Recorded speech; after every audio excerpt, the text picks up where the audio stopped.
Alright, what's up guys? My name is Zack, and today I am driving a 2006 Toyota Solara SE. Up front is a 2.4 liter inline 4, and down below is a 5-speed automatic transmission. Now I am super excited to be driving this Solara for two reasons. First of all, this is kind of an odd Toyota. They didn't make the Solara for a very long time, and even the first generation was called the Camry Solara, so it kind of has a slightly confusing naming structure. But the second reason is the fact that I've only ever reviewed or driven the first generation, so today we get to take a crack at the second gen. But if you'd like to submit your own vehicle and have it reviewed here on the channel, you can head on over to my website, zackpradel.com/submit. It's a quick and easy submission form. It takes under a minute to fill out, and I come out to you. And if you'd like to see all my videos weeks or sometimes months in advance, you can head on over to my Patreon for only $5 a month. But let's get back to that 2.4 liter inline 4 under the hood. Well, that was the base engine that came here in the Solara.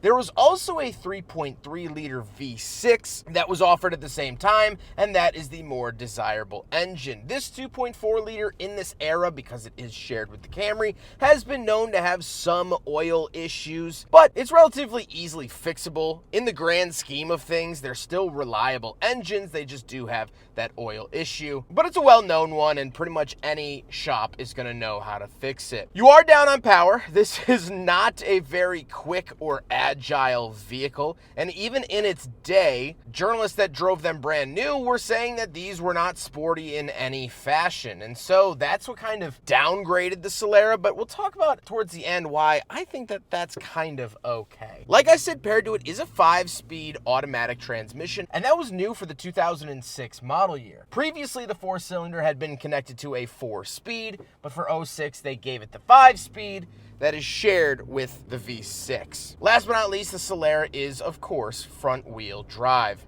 So how does it feel to drive the Toyota Solara? It honestly drives like a Camry. You do feel that it is like a little bit longer, a little bit more elongated. Although they actually share a wheelbase and footprint, the driving experience is a little bit more stretched out. You're a little bit further away from the wheel. The back end just feels a little bit further away, things like that. However, it's a pretty smooth experience. It's enjoyable, and as long as you don't need to go anywhere too fast, you're gonna like driving the Solara. Now, these also could be had with a manual transmission, so I feel like that would liven it up a little bit, but this one's the auto. Overall, I can't hate the Solara. It does a job, and it might not knock my socks off, but not every car has to. With that stuff out of the way, let's talk about the interior. Well, in front of me, I have 4 gauges. Off to the left is the tachometer, in the center is the speedometer, and off to the right is the coolant temperature and fuel. On the steering wheel, we actually do get volume and skip track, as well as mode and display buttons. Kind of early to have this sort of modern style of steering wheel button, but very nice to see. And off to the left, we have a climate control vent, our power mirror switches, and security button. Moving out of the door, we have the latch to get in and out, power locks, and power windows. Moving into the center, we have these little gauge pods that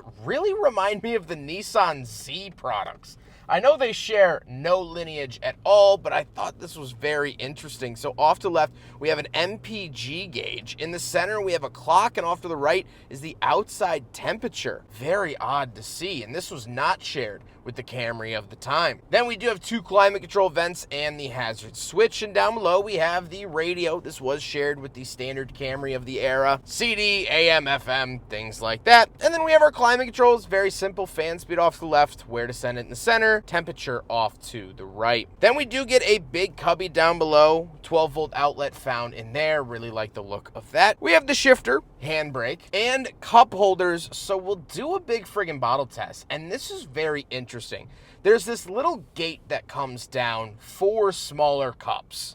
And of course, the big friggin' bottle doesn't fit with that. And it says lift up for bigger bottles. However, when you do so, the area now becomes so large that the big friggin' bottle flops around. And so, unfortunately, this cup holder is the worst of both worlds, and it fails both ways. Then we do get a center console and the seats. The seats are this really nice 90s style cloth. Now, I know we were well into the 2000s by the time this vehicle came out. However, it was actually designed towards the end of the 90s. And I really actually enjoy this 90s style cloth. Really cut short, comfortable, good looking. Overall, I'm a fan. However, speaking of seats, even though this is a coupe, we do have back seats, so let's go do a back seat review.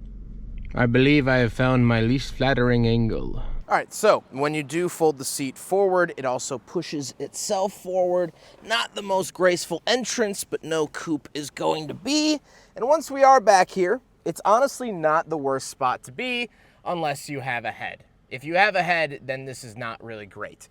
This is one of the big downsides of the Solara. While it is a coupe, the back seats weren't really great. And when it went on sale alongside with the Camry, if you had friends, family, or people you wished to drive around, or at least the aspiration of friends, you probably went with the four-door so they didn't have to go like this. Babies and car seats could maybe fit back here, but I mean, what's the point at this end? Back seats are not great. Definitely a downside of the Solara, but let's hop into the trunk and see if there's any big wins back there. Right around the back of the Solara, we do have a press and hold here on the key fob to pump the trunk up. Pull it up like this, and this is a big win because you have tons and tons of trunk space. Now, I don't have them side by side. I don't have cubic feet on a sheet of paper, but I would imagine that this is a lot more space than what you would have gotten with the Camry. Now, part of the reason for that is that these were actually sold mostly as convertibles. It's actually somewhat rare that this is the hardtop non-convertible coupe. So they gave it a huge trunk because in the convertibles, you have to stow the top back there. And so probably this amount of space was taken up by the top, so they had to give you more. And that is a big benefit of the hardtop, is that you don't have a top to go in there, so you get more storage space. Have I said top enough? I don't know. Toppity top. Now we gotta talk about the looks, and I don't personally love the look of the Solara. However, I do have to say I enjoy the fact that it is different than the Camry. They didn't just remove two doors and head to lunch. They actually fully redesigned this. This does not look like a Camry at all, and I really enjoy that. It feels as though they put effort into it.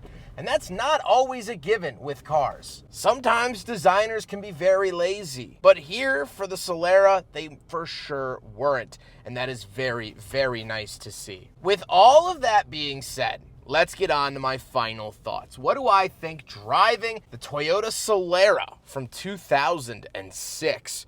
Well, I have to say that personally, I enjoy this car. I know that it kind of gets beat on somewhat, and I understand the criticisms. It's not as practical as the regular Camry because it has two less doors. Getting kids into the back is going to be a pain. It's not any sportier than the regular Camry, so it didn't really win in that regard. And so this is one of those cars that kind of got lost in the middle. This, unfortunately, was the final generation of the Solara because in this era, it just didn't really sell all that well. A lot of rhyming going on. Why wouldn't you want the more famous, the more well-known Camry when this is just kind of less than in every single way? Well, in today's market, you get bonus points for being unique. Not everyone owns a Solara. Everyone has had a Camry, but not everyone has had a Solara. So you still get to be unique. You still get to have a unique experience outside of the Camry, but you still maintain Toyota reliability and Toyota build quality. Everything in here feels great. This is 19 years old, and yet there's no beeps, squeaks, and rattles. The dashboard doesn't look like the coast of California during a tsunami. The colors in here aren't so faded that you don't know what they are. This thing is held up incredibly well, and so it's unique. It's different, but I understand why at the time they just didn't sell that well. And so the Solara was kind of a blip on the radar.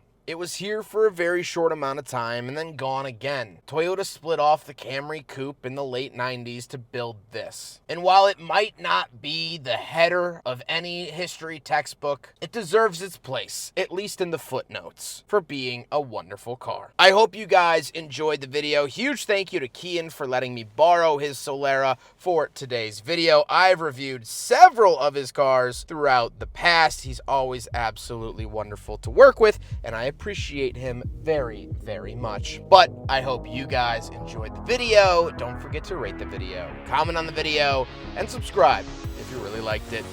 Take care, guys.